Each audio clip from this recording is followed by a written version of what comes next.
Okay, welcome. So I'm not sure, is there anyone on the call that has not already written a real live offer?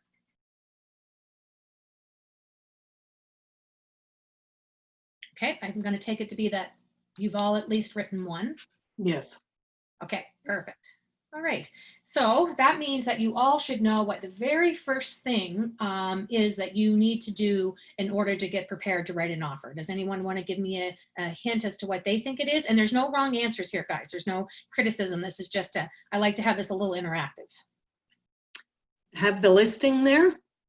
Have the listing, okay.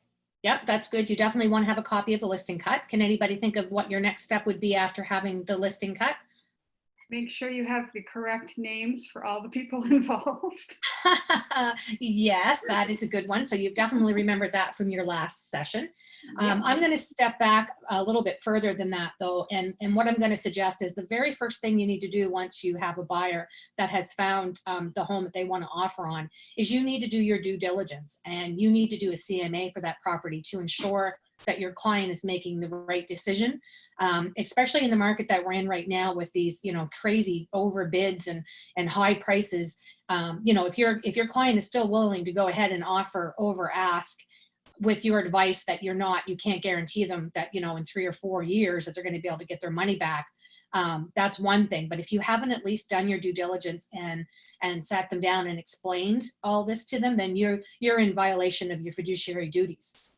So the number one thing that you always want to do is you want to make sure that the value of the property makes sense for what you guys are offering. I know it's a little bit more difficult right now because of all the overpricing, but what we are seeing is that I've heard from a few different mortgage lenders that deals are now starting to fall on appraisals because of these crazy overbids. So just bear in mind and have those conversations with your clients to ensure that the value is definitely there.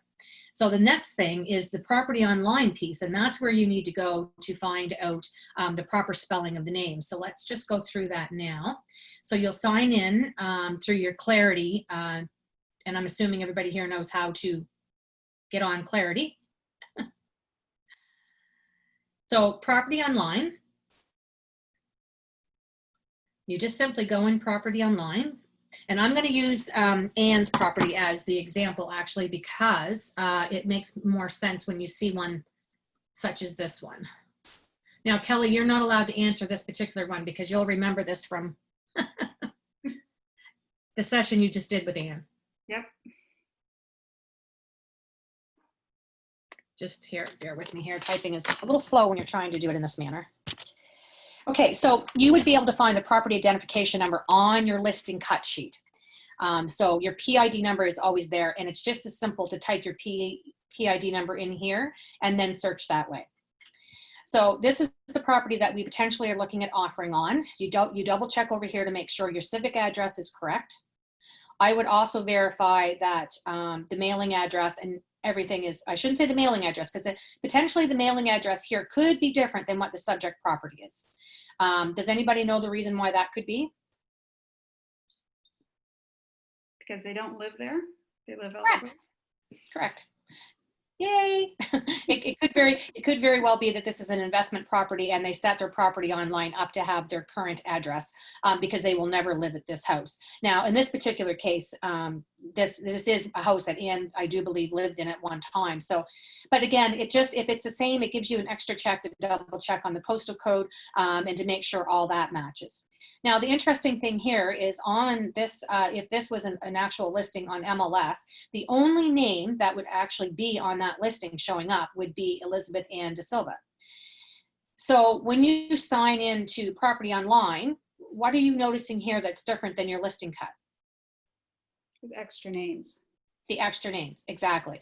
This is very important. So at this particular time, when you sign on to property online and you see, oh, there's only one seller listed, but there's more than one name, you need to basically stop the clock and give the listing agent a call and just ask for, I see that there's 2 other names on property online. Can you explain?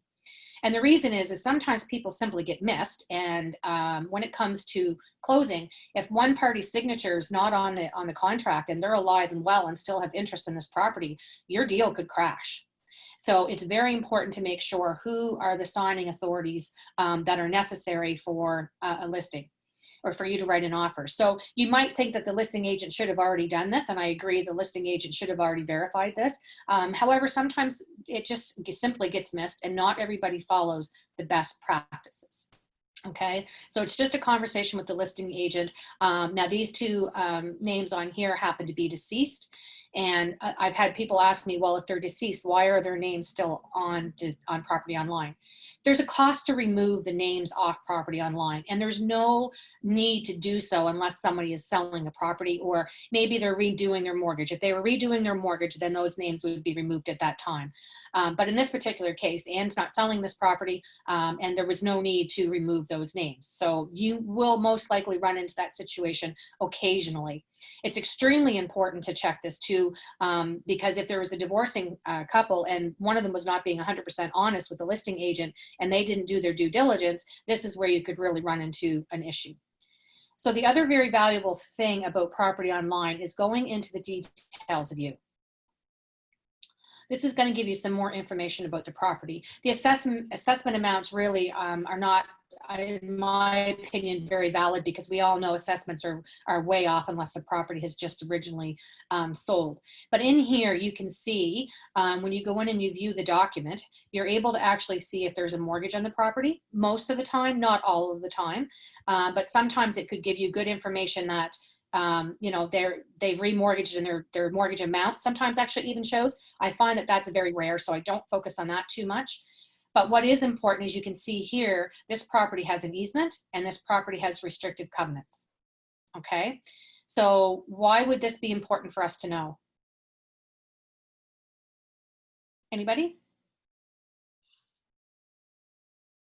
Well, again, it's more details. You're going to be asked about covenants, and you know, you should be able to advise them, let them know what kind of easement is there.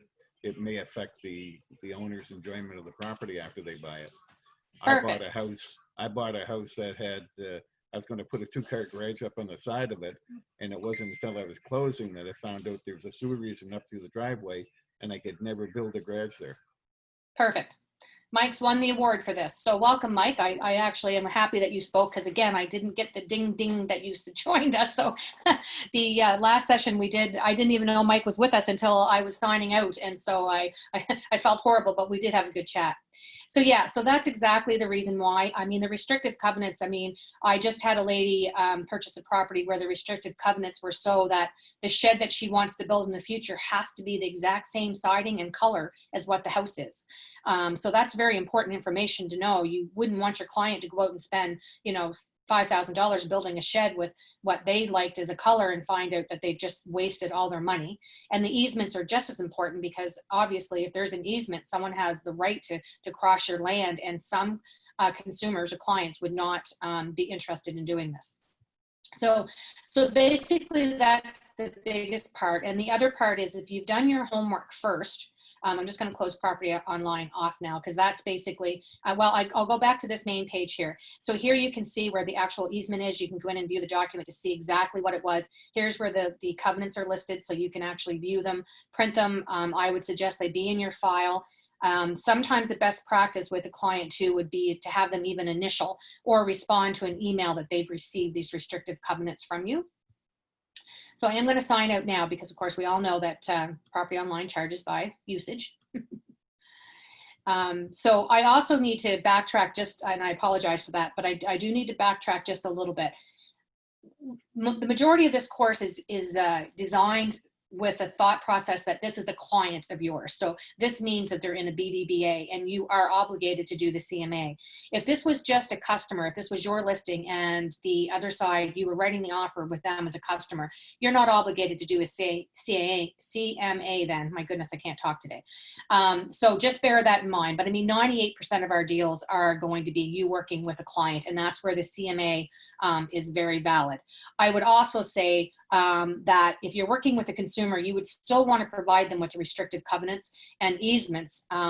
That's not giving advice, that's providing pertinent, relevant details to a consumer, and that may change whether or not they wanted to purchase the property. So those are two things just to kind of file away.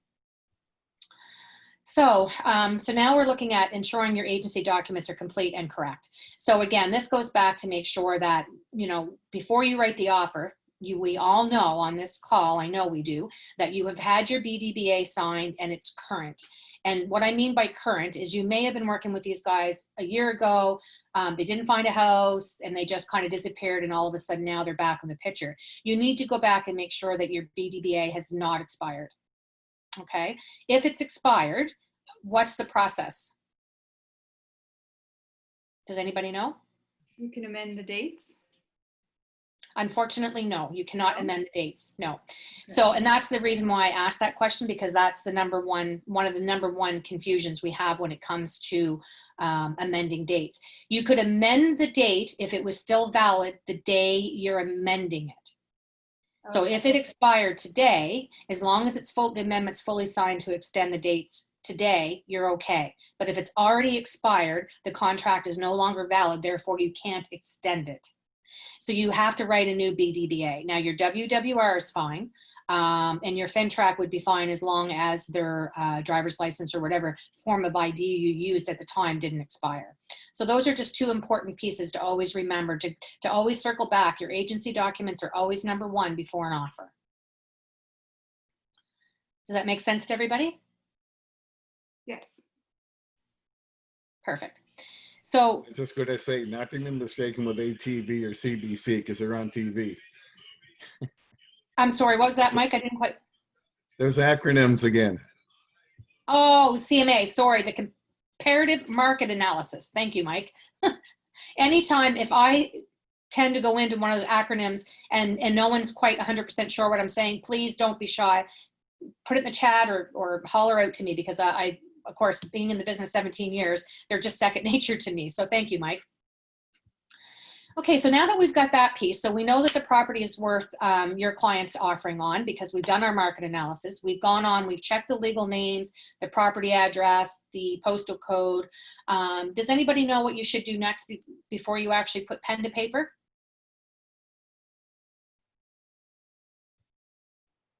Maybe D, maybe pick up the phone, which I know none of us really like to do these days, but it's very important when you're getting ready to write an offer, just to give the seller's agent a call and just say, you know, use your own personality, but some would be like, I'm really super excited. My clients have decided they want to offer on your property, and I just want to check with you to make sure that A, there's no other offers in place, because sometimes there could already be an offer, but it's not showing as conditional on Paragon, because we have 3 business days in order to actually get that on the system. And unfortunately, some agents run right to the wire on timelines.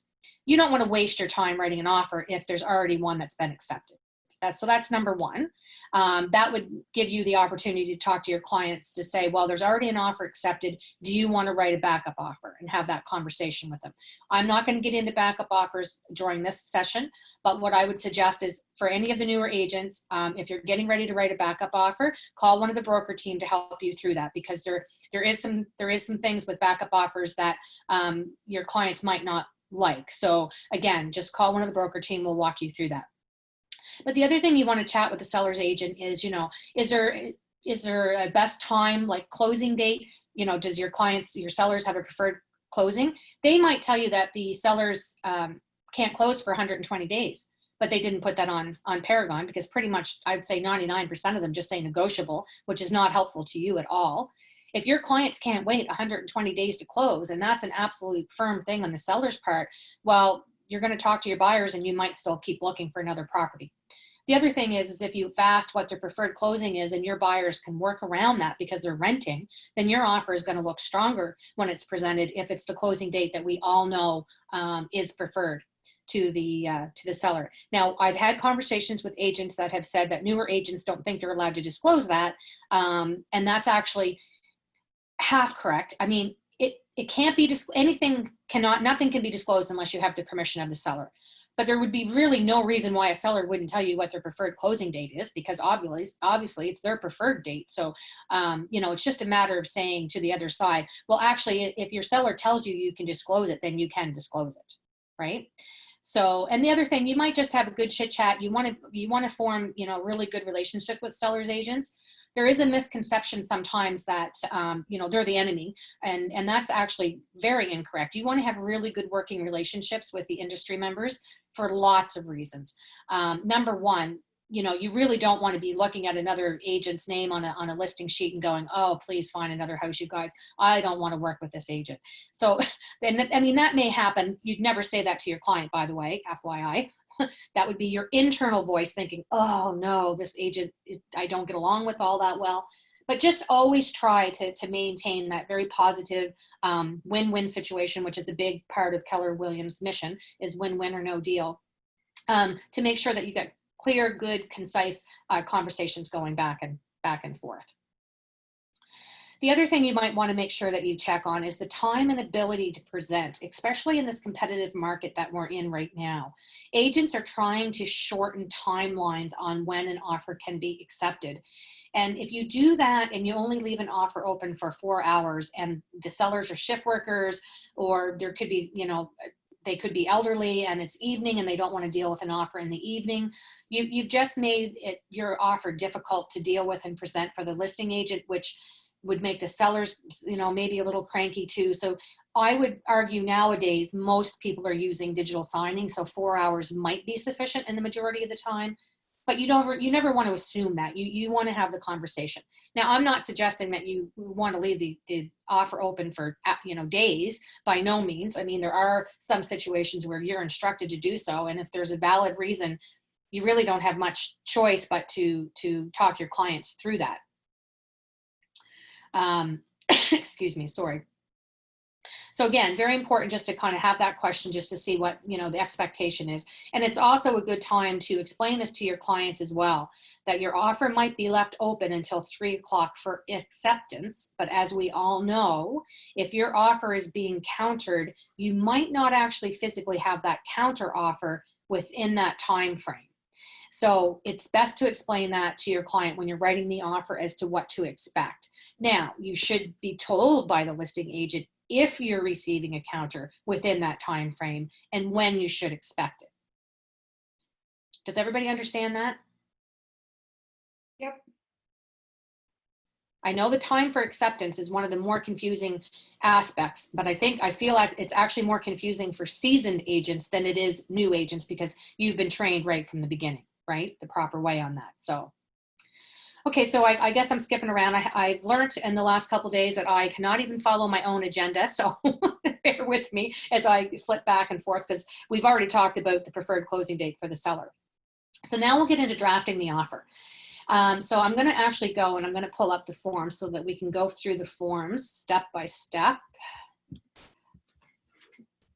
And I'm assuming most of you are fairly fluid with working on web forms now. Is anyone, you're still struggling a little bit? Sometimes. Yeah. There's still the odd field that doesn't seem to stay. So it's very important to, once you've done your documents, is to like read over them again before you send them for signing, because I found a couple times I've moved to my signing program and there's blank fields. Drives me a little wonky, but. Oh, I thought that was just a me problem. No, and I'm not sure what the magic answer is, if they're still working for it or working on it or what they're doing. But so to start off, you're going to go and you're going to create a transaction. And we're just going to call it testing. Now, if you have templates set up, you can use templates. I'm not going to get into a web forms course. That's way beyond me. And everybody uses their web forms a little bit differently. So instead of using the templates, I'm just going to use the wizard. Now, here's where we're going to need to have a MLS number. So just bear with me and I will just go pick an active listing. And I'm just going to minimize this chat.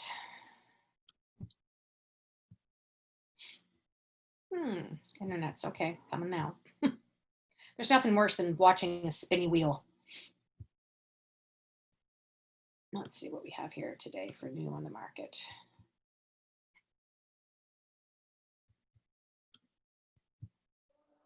Okay, so I'm just going to copy the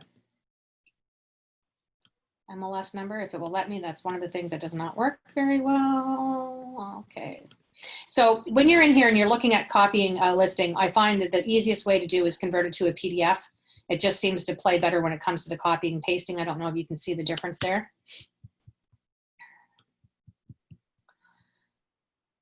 So now we're going to put the MLS number in.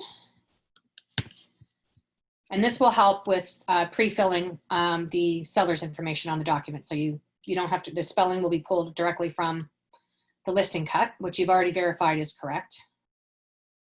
So now we need to add our forms. So we go to the Nova Scotia Association. So we're going to go to the Agreement of Purchase and Sale.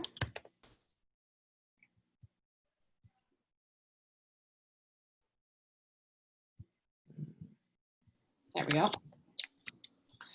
So for today's session, we're going to assume it's city services. So we're not going to worry about adding other schedules. I just want to keep this somewhat simple.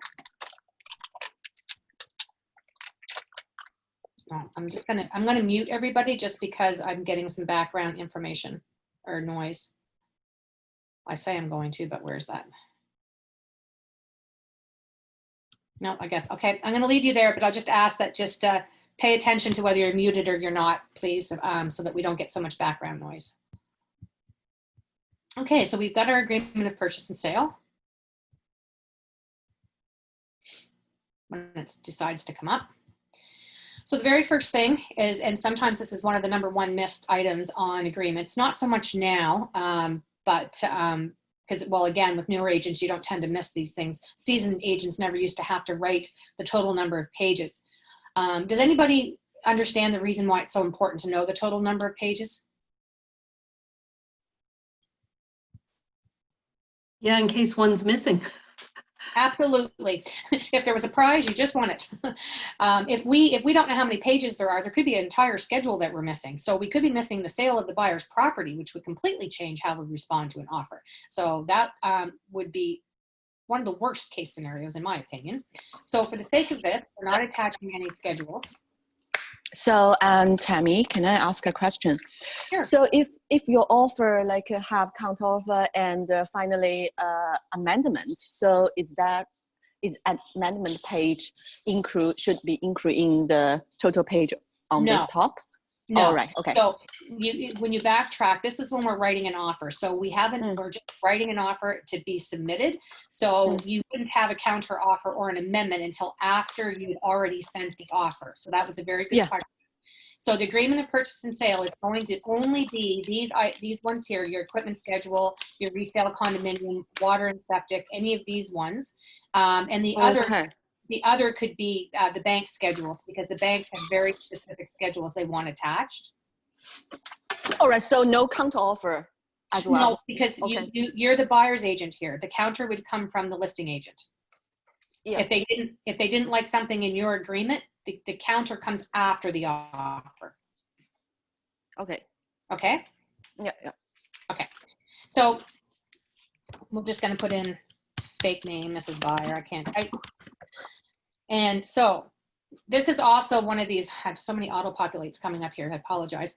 So one of the other controversial or not understood lines is the buyer's address.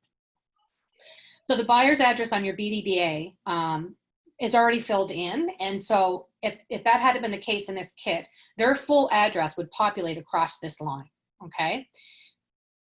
Best practice is not to leave their full address. You do need to have something in there. So for me, I would put Kentville, Nova Scotia, and that's it. That's all, in my opinion, that the seller needs to know. Can anyone give me a reason why that would be a best practice? You don't want to let the other side know what their property is worth. They could look it up. Absolutely. That's one very valuable thing. It comes down to the seller not needing that kind of information in order to make a decision on the offer. Honestly, the seller does not need to know where, what their property currently is worth. They could be renting that house. And then there could be an opinion formed on how much money they may have in order to purchase. That would be totally incorrect. So it's just best just to leave it as this. Now, I have had agents from other companies email me back saying that their broker insisted that there had to be a full address in this line. And I just responded back and said, that's actually not the case, nicely. I wasn't like, you know, you always want to be nice to the other side. And I just said, actually, that's not required. Just a general address needs to be in there. And the reason why there needs to be a general address in there is the seller does have the right to know whether this could be an international purchaser where, you know, transferring of funds could take longer. And also, it's a little bit harder to sue somebody for wrongful cancellation of a contract if they're not Canadian. I shouldn't really put it that way, but basically it's just more complicated if it's an international buyer. I'm not suggesting that a seller's still not going to accept the offer, but sometimes they just might ask for a larger deposit. You know, they just need to have that general information. So the next part, having personally viewed the property and not having personally viewed the property, very rarely up until COVID would we ever have had anybody not having personally viewed the property.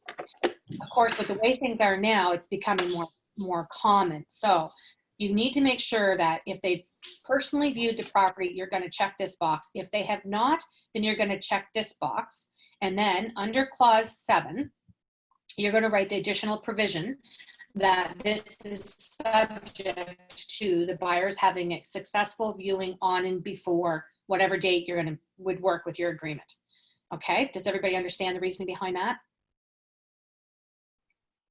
I will give you a scenario of, and I've had just 2 recently that are actually buying the property without me adding that clause because they legitimately are buying it through FaceTime video and the professional inspections and do not have the ability to view that property before closing.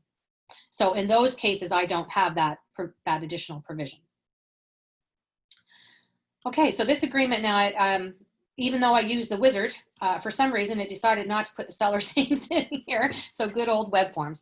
So, I mean, again, like Mrs. Seller, oh, I don't know what happened there. So you just make sure the spelling of the names are proper. There's 2 spaces for 2 sellers. Now, the nice thing about this new web forms is if you have 4 sellers, which I have seen on documents, the more you type, the smaller your letters get so that you can fit in the names. Okay, so that makes our life a little bit easier. So for the address of the buyer, if you have a buyer like one live in here and another is international, so how to put the address? Just put Halifax, Nova Scotia? No, what I would do in that particular case is I would just put a hyphen and then put the other, Oh, okay. the other area there. All right. Okay. Because again, thank it's just general. You're not filling in the full address of 123 Main Street. You're just putting in the general area. Okay. And so the address of the property, I mean, that makes, you know, for the most part, sense to people. And this is a full address here because you want to make sure that this is as correct as what the listing and the POL says, because we want to make sure that our buyers are offering on the correct property. Okay.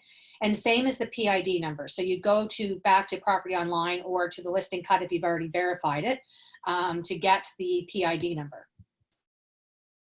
So I literally just copy and paste. I'm a big fan of copying and pasting. It's whatever is easiest. Some people type faster. I just find it's just as easy to do this. So your county is Kings County, and well, for you guys, that wouldn't make much sense to you. But one of the biggest things I think they see a mistake in the city is the county. Quite often they'll just list Halifax, which is actually not the county. So make sure you verify and you put the proper county that the property is in, okay? Where to check the county? Because I'm not like local people, so I'm just confused about the county actually. Well, the county is on the listing sheet. Listing cut. Oh, okay. Yeah, so if you see right here, well, that's district. Yeah, I think they're somewhere on the top maybe. I'm just so used to knowing where they are that I don't necessarily have to check. I would suggest that would be on property online. Okay. Okay. The big mistake that I see is a lot of people put in HRM and that's not a county. Right, and I guess that's actually what I was referring to, Michael. Thank you. Would you know where to verify that information as to what county?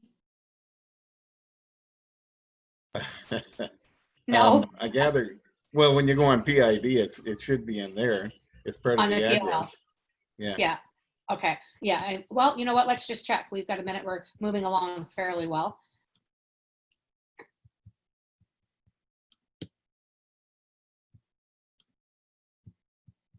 That's saved. So that was convenient.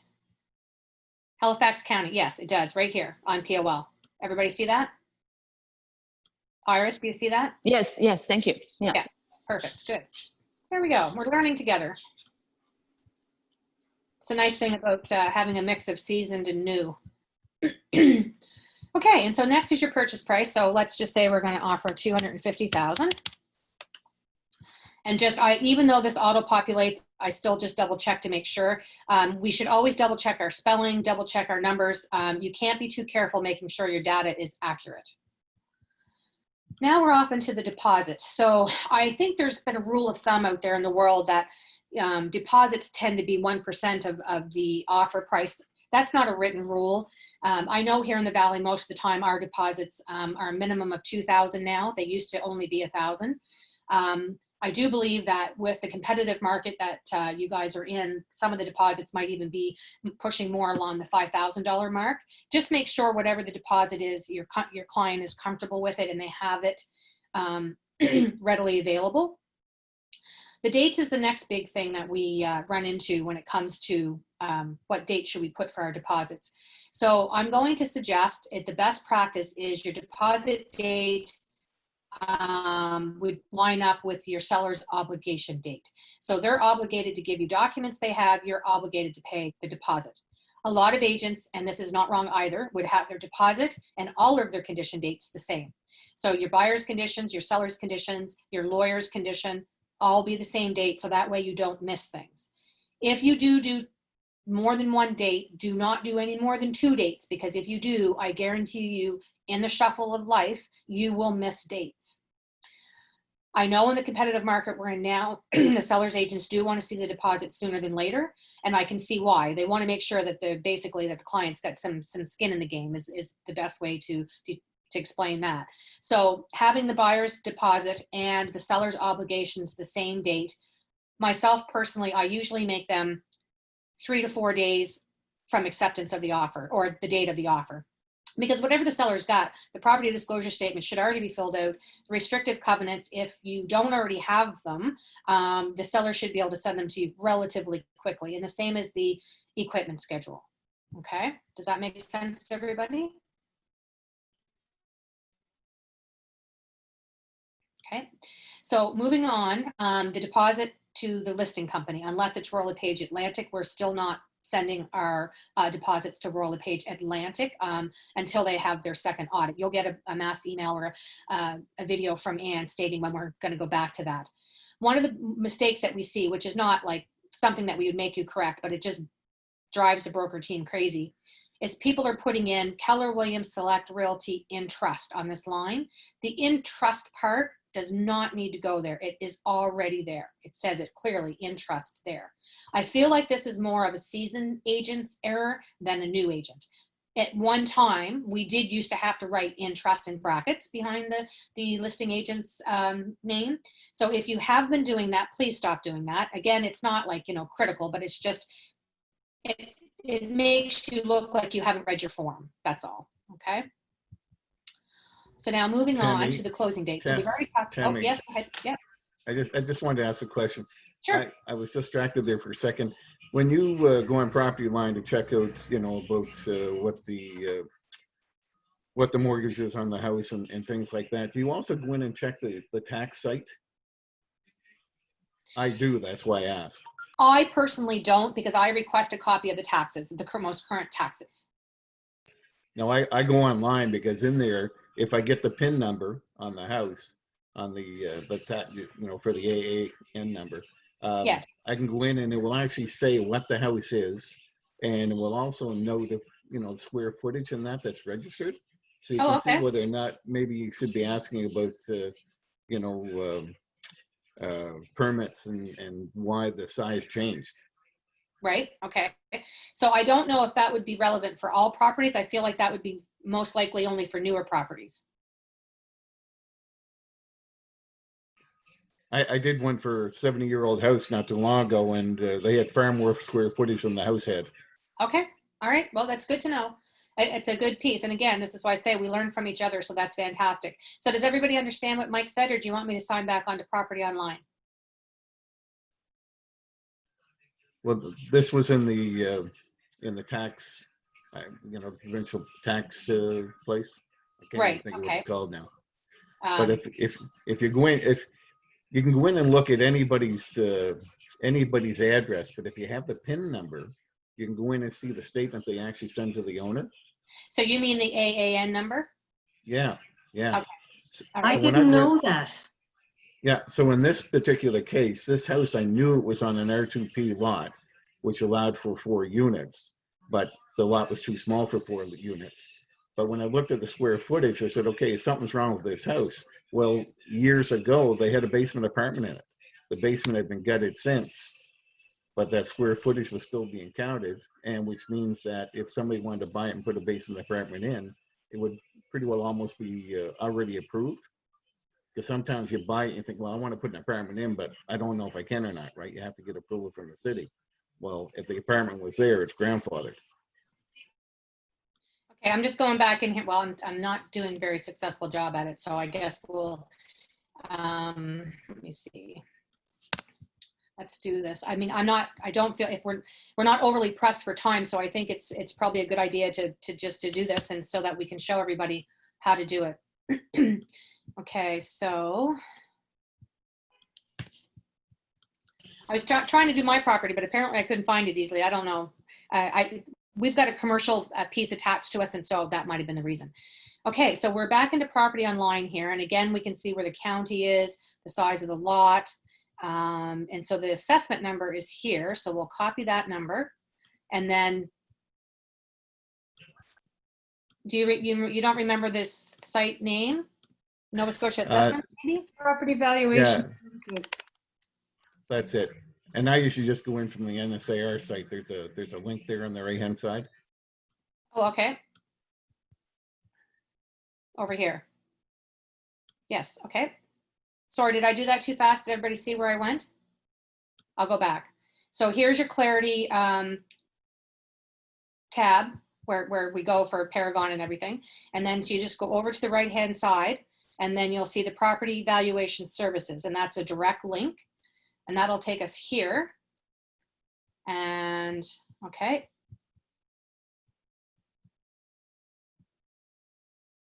And you view here, I'm assuming. If Yeah, you it go was right up there to on the the right-hand top, side. if you go up to the top where it says find an assessment, Okay, yep, right there. perfect. And then on the left hand, it says search by AAN. Again, learning from each other. This is awesome. I love it. But I where does can't it? believe I actually know something. We've got to accept their terms and search. So let's see what this brings up.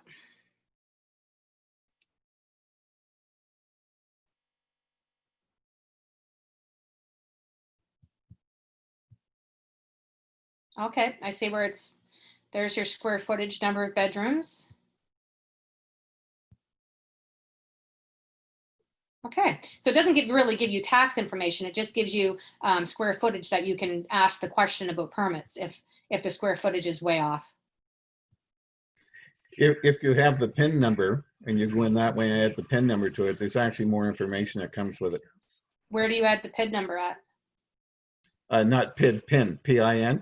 So it'd be the owner. Like if I were listing a house, sorry, not buying it. If I were listing a house, I would always ask my owner to give me their PIN number on their statement as well, so I can get in and see what they see. Okay, perfect. Okay, well, that's great. I mean, this is still very useful. I mean, again, it gives you the opportunity to double check to see if anything's off. And then ask questions. If the square footage is off by a lot, that's where you want to ask the questions for sure. Okay, thank you very much, Mike. But I'm sorry. I want to know, like, if you have this kind of question sent to the seller's agent, and maybe the agent can just ignore your question, right? Because So then you send it to then you send your concern to the lawyer, to the buyer's lawyer. but before you offer, actually, I mean, before you offer, you ask those questions, and maybe the market is too hard to wait for your offer, so they just maybe receive another offer and just ignore the mistake. Well, what I would suggest, if your clients, if you let your clients know, because it's always about lawful instructions from your clients, that there's a concern because the square footage is off by a lot and you haven't received an answer, you can still offer, and then under lawyer review, if they find that there's no permits or something that hasn't been done correctly, you can terminate. So I wouldn't suggest you lose the property just because you have questions that were not answered. Yeah, okay. Does that make sense? Yeah, okay, thank you. Okay, no, you're welcome. Okay, so we're just going to fill in the $2,000 for the deposit. And so right now, I think best practices are still 10 days out. But like I said to you, I want to see the documents from the seller first before we go too far into paying for inspections. So I would put the 14th. We're just going to do Keller Williams Select Realty here. And then the closing you've already figured out. So you already know that the preferred closing is the end of July. I will suggest to you that we don't do Fridays. So you can't do holidays because while we may have to work holidays, lawyers and banks do not. They're a little more fortunate than we are. Anyone have any idea why I'm going to suggest why you shouldn't close on Fridays? Can I answer, or you want somebody Yep. in experience? No, you can answer. Things happen, and you know, if you can't close on Friday, your people may have the moving truck and everything lined up to move into the house on Saturday, and all of a sudden you can't do anything again until the banks and lawyers open up on Monday. Perfect. Yep, that's exactly the reason why. So unless the property is being purchased by somebody that's not moving on closing date, we strongly suggest Thursdays, and we also strongly suggest avoiding June the 30th. The end of June seems to be traditionally, now perhaps maybe not this year, but the end of June tends to be the busiest week of real estate. So it just stresses out the banks and lawyers, and if there's going to be problems, that's when it's going to be. So if you can go more toward the middle of the month or even into the second week of July, again, you have to follow with what's best for all the clients involved. These are just strong suggestions on our part. So this spot here that a lot of people don't know what to write in here, and a lot of the times there's nothing that's written in here. But let's say you have a house that's like filthy, like filthy. You want to have it professionally cleaned before closing. We don't suggest you make that standard asking for a home to be professionally cleaned, because sometimes it can be, what's the word I want to use? My brain is just dead at the moment, but you don't want to insult, that's the word. You don't want to insult the seller. But if the house is really that bad that, you know, you need to help your client move into something cleaner, then that's where you would definitely put that in there. And you would say that the sellers are to have, let me type this in here.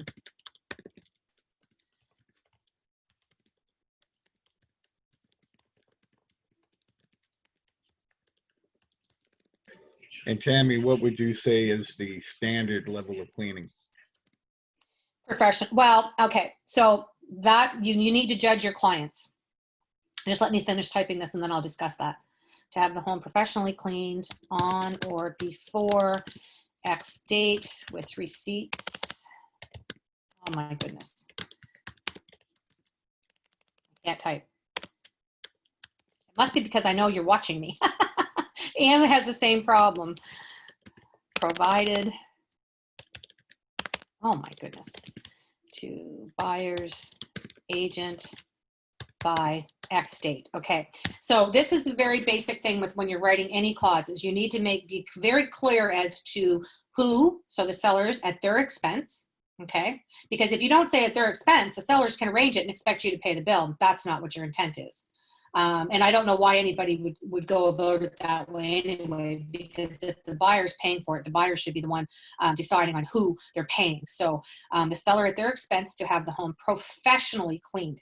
If you don't have professionally written in there, then they could just do it themselves. And if their standard of clean is not what a professional would be, that's where you're going to run into the problem. You always need to tie it to a date. You can't say prior to closing or for closing, because that's actually when money changes hands. So in this particular case, if the closing is the 30th, then it would be reasonable to put the 29th. Because you wouldn't expect that the buyers would be moved out days and days before, but definitely they would need to be moved out by the 29th in order to facilitate the closing walkthrough in the morning. And again, you need to have a copy of the receipt, because if you don't have a copy of the receipt, you can't prove that it was done. I would also add in here, failing which, if I could spell, X amount of dollars will be held.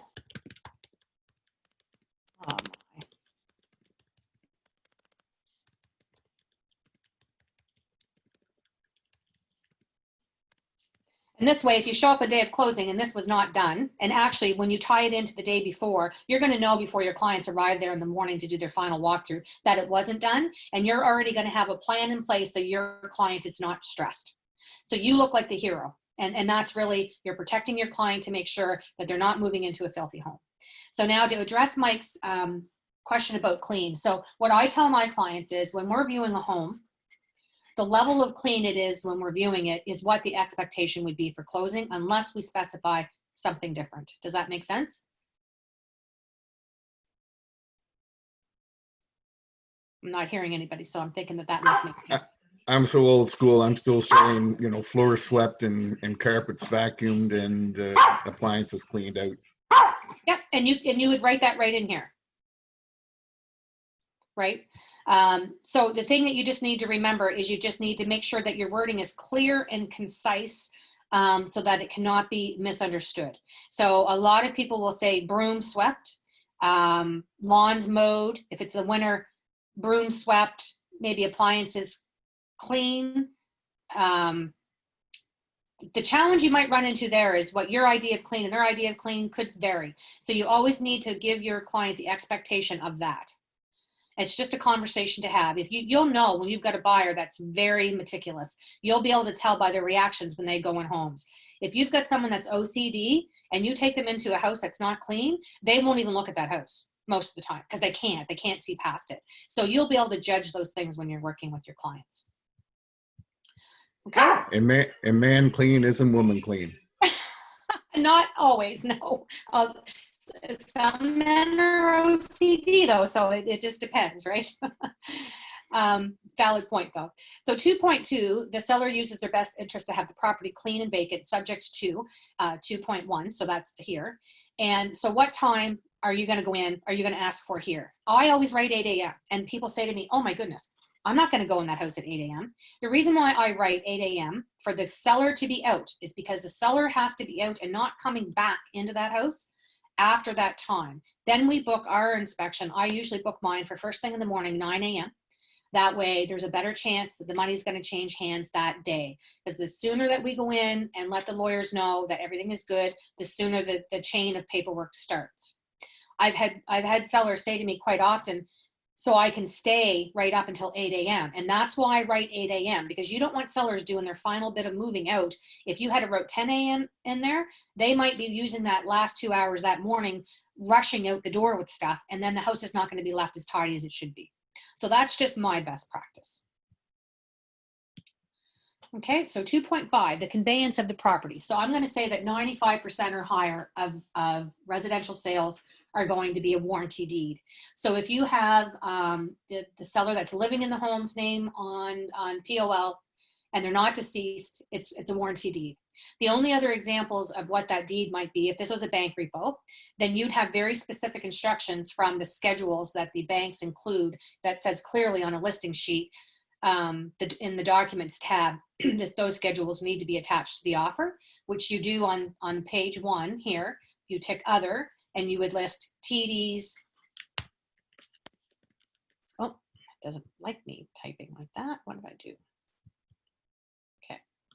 You would just hit other and you would hit TD or BMO, whoever, and their schedule is normally a Schedule B, or it could be a Schedule A, whichever. Whatever they title it, you put it here and you tick it because then you know it's part of this offer, okay? I'm just going to delete that because it's not, well, I guess it doesn't matter. I can just leave it.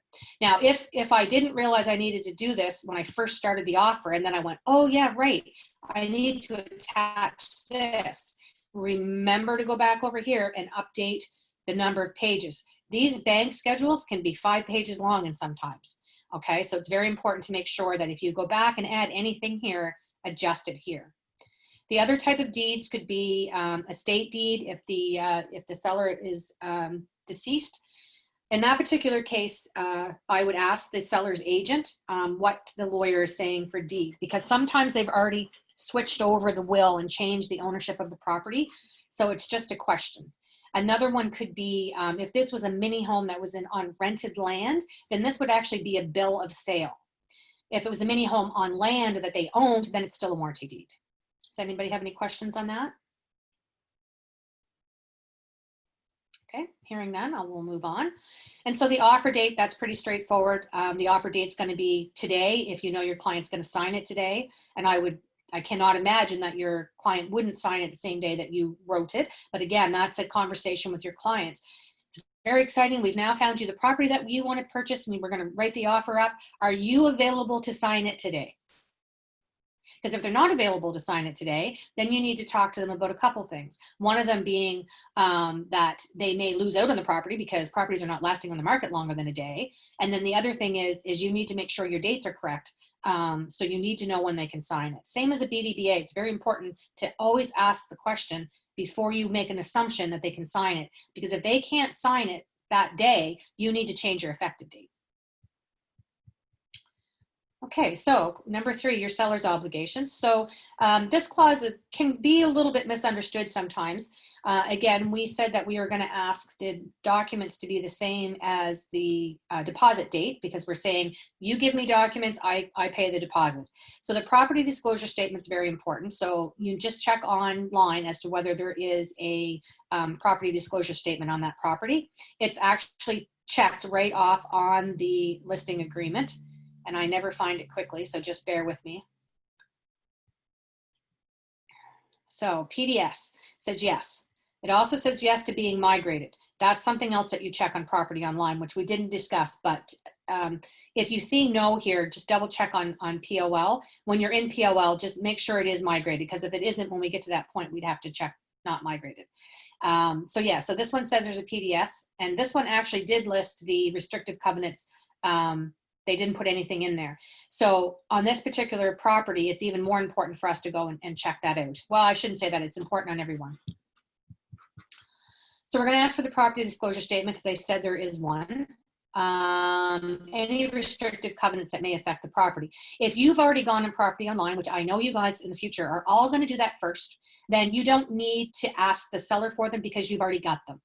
If there isn't any listed on POL, you might ask here just in case they're aware of something that's not on property online.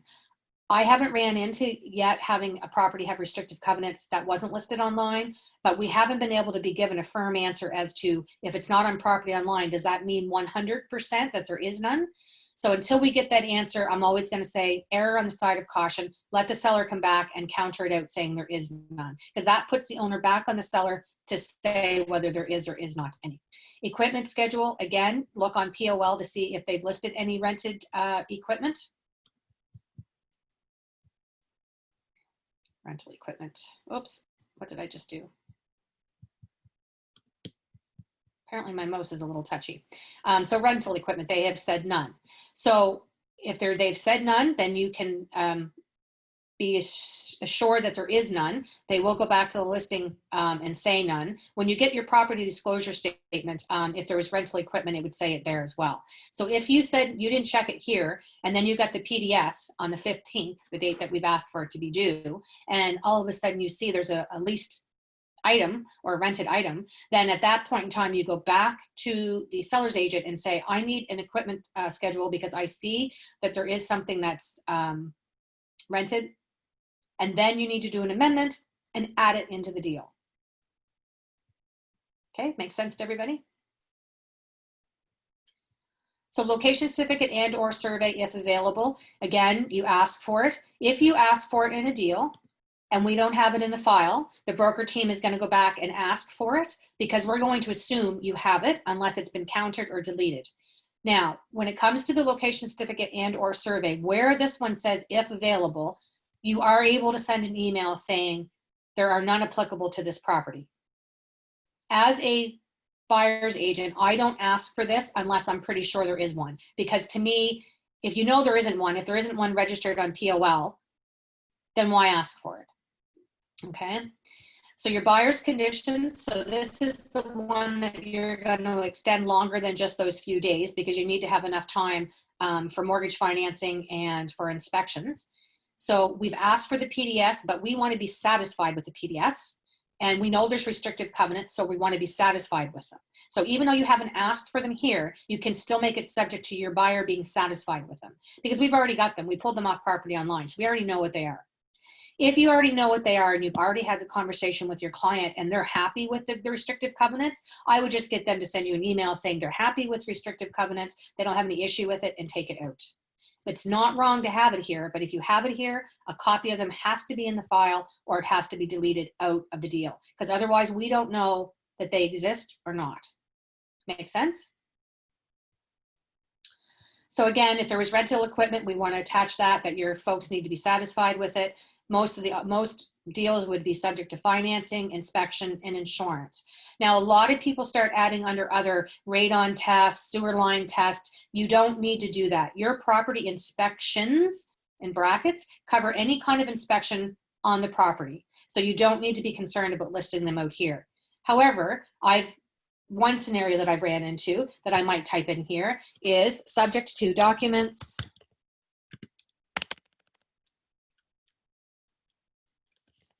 on septic repair.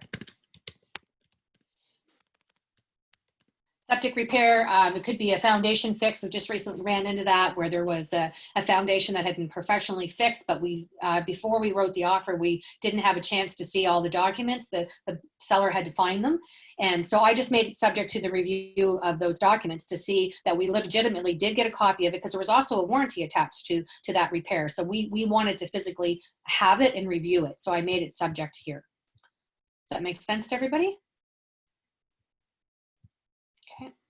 So HST, so unless you're doing commercial or an investment property, again, I would say 95% of properties are exempt from HST. If you're not sure about HST, if you're offering on something other than a single family home, then call one of the broker team and we will pull the information out of you as to what it is that you're offering on and what the concern on the HST is. I'm not going to promise you that we're going to have an exact yes or no answer to you because every property is slightly different. And sometimes we need to get the lawyers and accountants involved to give us a proper answer on that. But a single family home that's being lived in and as a single family home, then you're good on the HST piece. The fixtures and chattels, so very important that you have the date they're viewed on. So if you viewed the property yesterday, it would be yesterday's date.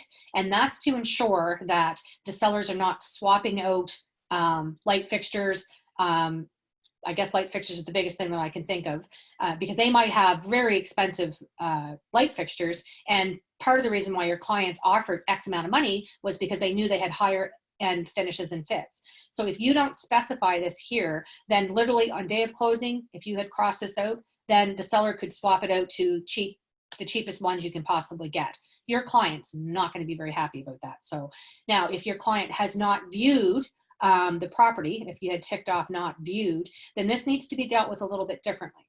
So I would suggest that what you need to do there is if you have not tied it into a date that your client's going to view the property. So for example, you said they have not viewed, but in clause 7, you've wrote subject to the buyers having a successful viewing on or before X date, put X date in here that you've chosen. Okay, does that make sense? Perfect, okay, good. So moving on to our chattels, and this is always an interesting one. So for the most part, they're pretty straightforward. You know about appliances. But the things that people are missing these days is bathroom mirrors, because bathroom mirrors can be viewed the same as a picture.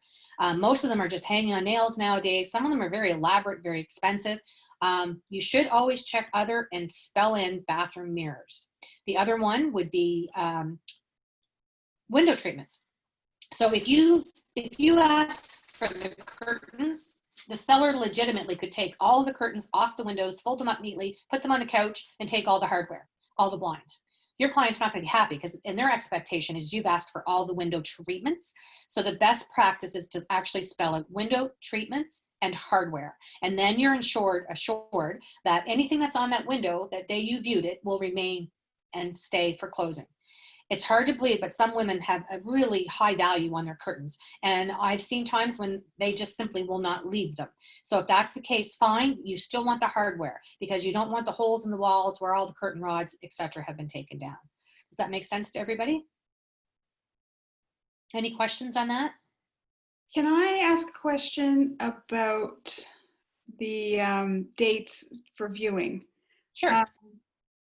What if the buyer is out in Alberta, but his wife has viewed the property for him?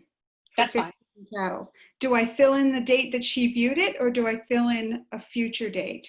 No, I would fill the date in that she viewed it because they were viewed by somebody that's party to that agreement. Right. Okay. But she's not going to be on the offer or the deed or the mortgage or anything.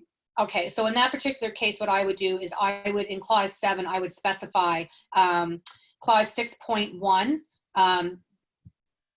fixtures and chattels as viewed by blah, blah, blah on that date. Okay. And you don't, I mean, you might not necessarily have to name the person's name, but you may say spouse / friend / mother. Okay. Yeah. Okay. Thank you.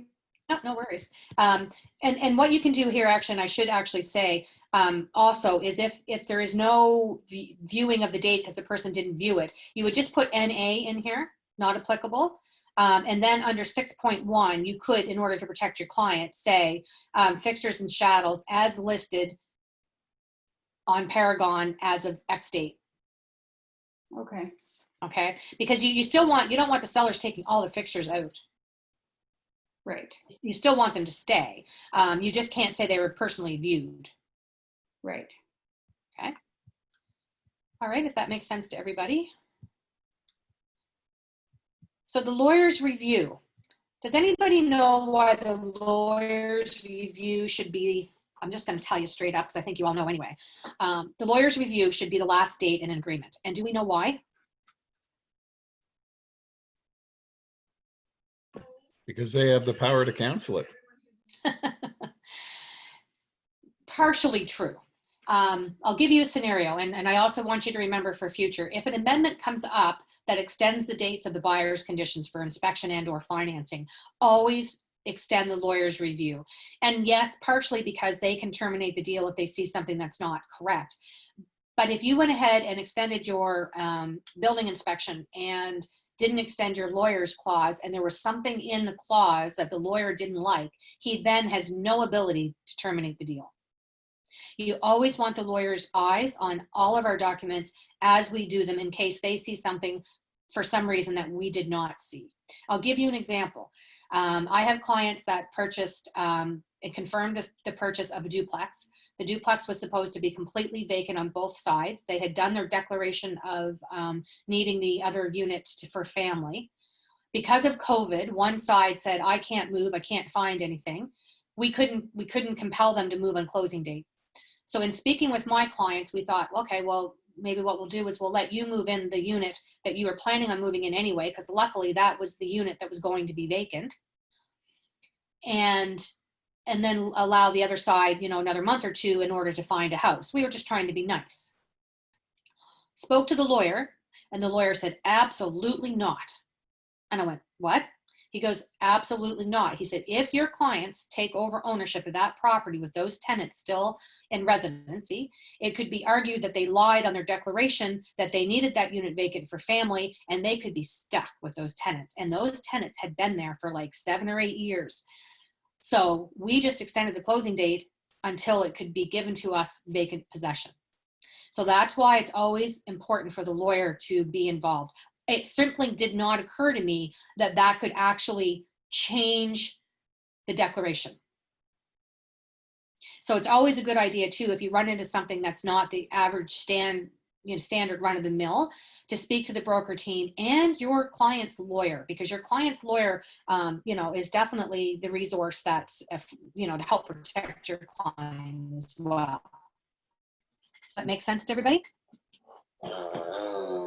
So Tammy, I may miss something. So like if, for example, you offer on a new construction house, and you will like the closing day will be like maybe 3 or 4 months later, and the lawyer review day already passed, and you sign all the documents. But like after you sign all the documents and before the closing, there's something happened, and then you need to do the amendments. So those amendments cannot be like viewed by lawyer, or you can do the lawyer review clause on amendment as well.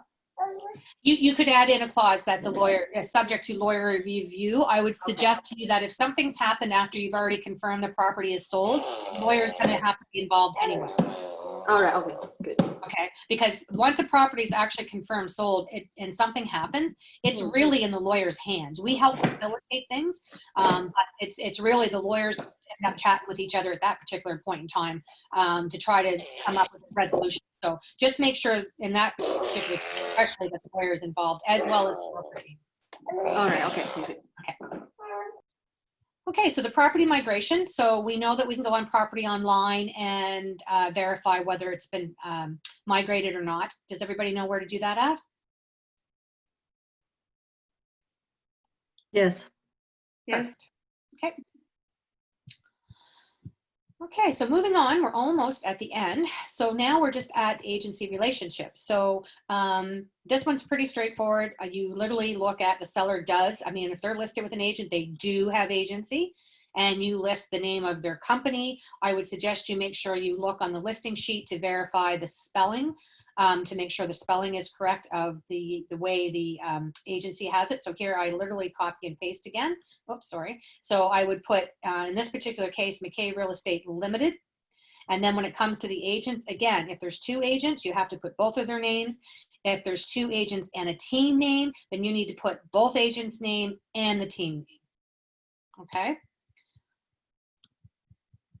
And so, and of course, your buyer does with you 95 or 96% of the time. So Keller Williams Select Realty, your name. If you have a partner, your partner's name. If you have a team name, your team name. Everything that's on your license needs to be filled out here.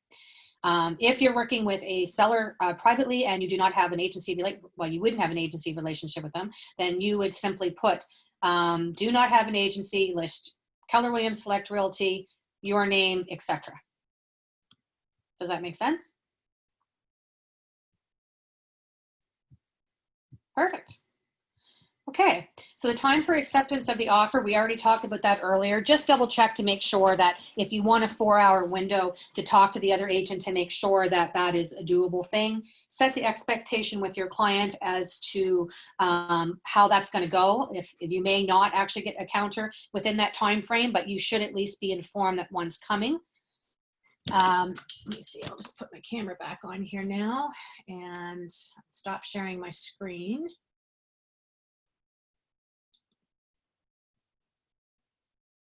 And do you have me back now? Are you still seeing my screen? Or are you seeing me now? No, we see you now. Okay. Because of course I still see my screen, so it's hard for me to know what you're seeing. So in closing, I just want to mention one more thing. It's very important when you're working with clients, whether they're sellers or buyers, to keep good file notes. So whatever method it is that you use, I'm not judging that, whether it's paperless. If it's paperless, make sure you have a Google Doc or PDF doc or something that you're keeping notes in that file. If you're still using paper and files, you can write on the file folder. You might even just keep notes in your day timer if you're still using a day timer. So just very important that you keep that kind of communication back and forth, sorry. Because if anything was to happen in the future, you don't want to get in a he said, she said. You want to have some kind of documentation that says you had this conversation. If it's something very controversial, I would have my client send me an email. Like if your client instructed you to disclose a personal piece of their life to the seller, I would want that in an email from my client. Okay, and just keep the email. The other thing that's very important and that gets missed a lot of the time is true copies. Your clients, you're obligated to ensure that your clients have true copies of all the documents they've signed. So what we're finding with all the digital programs that everybody's using, we're making an assumption that that they do have a copy of them. But if they haven't logged in and formed an account, signed up for an account, they actually don't end up keeping documents. So a best practice really would be to just put everything in a neat little PDF file, send them an email with everything, and just say, hey, I just wanted to give you copies of everything that we've signed in a PDF format, so it's easier for you to save them wherever you want to save them. Does that make sense to everybody? Yes. Yes. Great. Does anybody have any other questions to do with preparing for an offer? Can I have one, but not very related, but it's related to an offer. So if you as a seller's agent, so you will like receive some offers, but I'm not sure, like, for example, you will receive 3 and maybe one, maybe 2 of them like come up like at the first time, and could you like wait till like the day or another day to wait for more offer? Is that like? That's a very, so you're a seller's agent now, not a buyer's agent? Yeah, if I'm a seller's agent, and I You're a think seller's agent. Okay. yeah, so it depends So- on current market. Yeah, I think maybe more offer coming. So but on my hand, I already have some offers, but I think more coming. So can I wait till, you know, the more So it's offer coming and dangerous. the two? That's a dangerous practice to have. You need to deal with what you have in hand. Yeah. Unless you specifically have said something else. So what some agents are doing with their listings right now, for those of you, you can stay on and listen to this if you like, but we have concluded our preparing for an offer. So feel free to leave. I won't be offended, but I will answer Iris's question. So if you actually instruct on your listing cut that all offers must be open till X date, then you can do that. But if you don't do that, you run the risk, Iris, of losing all those offers. If you have especially if you have a really good offer, the time for acceptance is very important at that particular time. Okay. Okay. So if your seller has instructed you that they want to wait until noon on Wednesday, make sure that's very clear on your listing cut that it's noon on Wednesday. If you receive an offer that's not open till noon on Wednesday, then that's a matter of having a conversation with that buyer's agent and saying, the seller has instructed that we will review offers noon on Wednesday. So therefore, I cannot present your offer till then. And if they want to leave their offer open till then they need to send you a new page 3 that has the time changed and fully initialed. All right, because why I ask, because I heard from another agent in the market say, well, if you are a seller agent, you can like wait till 48 hours to like present. So I don't have an idea, so just ask. No, that's not a good practice. Time is of the essence, and it actually says that in our agreement somewhere. I wouldn't be able to find it right off the top of my head, but we're obligated to our industry members to not try to hold back and wait in anticipation of another offer, which may or may not come. I mean, if you're getting an offer that's, you only have 2 hours to present it, and there's more showings that day, then you need to have the conversation with your seller, because remember, it's lawful instructions from your seller. Right. Okay. Yeah. All right. Thank you. Okay, so we went on a little bit longer, but I think it was very valuable. The few little offsides that we went into, the assessment was great. Thank you very much for that, Mike. So if there's no other questions, I'm going to let you free. I actually have a quick question. Sure, Kelly. Yep. Can you give me some examples of reasons why a buyer might back out of a deal that would end up getting them sued? So nothing to do with the inspection or financing or insurance or anything like that, but like if they just walk away, if they just change their mind. Buyer's remorse. Is that the only reason, or are there other reasons? Well, there can be other reasons sometimes. Sometimes they've done something after they've confirmed the property that's ruined their credit and they can't get the mortgage. I've had that happen to me. So that's why it's always a good idea when you're working with buyers to make sure they understand that even though their mortgage was approved, there's another credit check that's done days before mortgage funds get released. So if they've gone out and bought a brand new car or use their visa on a fancy trip before closing, they have changed their debt ratio, and therefore they potentially could lose funding. Right. Sometimes there's job losses. When there's job losses, you know, the lawyers, you know, it depends on what point in time that they actually terminate the agreement after it's been confirmed. If it's 2 or 3 days before closing and the seller's moved out, that seller's lawyer is coming after that buyer. Okay. Yeah. Okay, thank you. Oh, you're welcome. All right, so I'm going to sign off, guys. You have a wonderful day, and